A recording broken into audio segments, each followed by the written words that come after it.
Hala grabe naman mga Kalingap Angels, binoykot nga ba si Dara?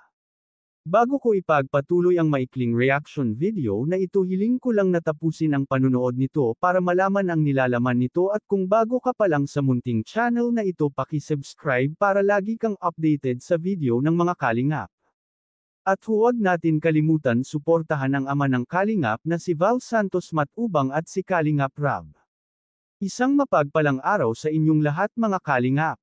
Ribbon cutting sa bahay ni Dara, maraming bisitang dumating at lahat ay naging masaya. Pero maraming nakapansin sa hindi pagsipot ng mga Kalingap Angels. Kaya maraming nakapansin kay Dara na ito ay tahimik. Nalulungkot ito dahil isa man lang sa mga Kalingap Angels ay walang pumunta, kaya wala tuloy makausap si Dara dahil ang mga bisita niya ay may edad na at saka mga lalaki pa. Maraming ang viewers ang nagkomento na baka galit kay Dara ang mga Kalingap Angels o baka naman daw ay nagtampuhan sila.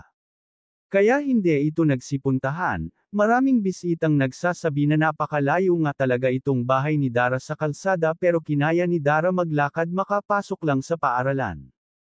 Kahit sobrang layo sa kalsada at hindi niya iniisip ang kapaguran.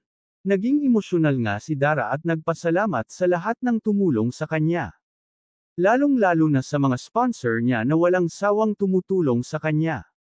Hindi akalain ni Dara na ganun karami ang bisita niya. May mga viewers din na nag-aabang kung makarating ba ang tatay ni Dara, pero walang ama na dumating.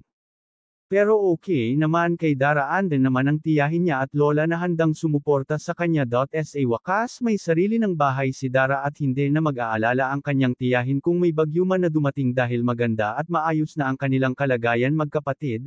Andyan naman si Kalingap Rab na laging nakaalalay sa magkapatid. Hanggang dito na lang ang update ko mga Kalingap, maraming salamat at God bless sa inyong lahat.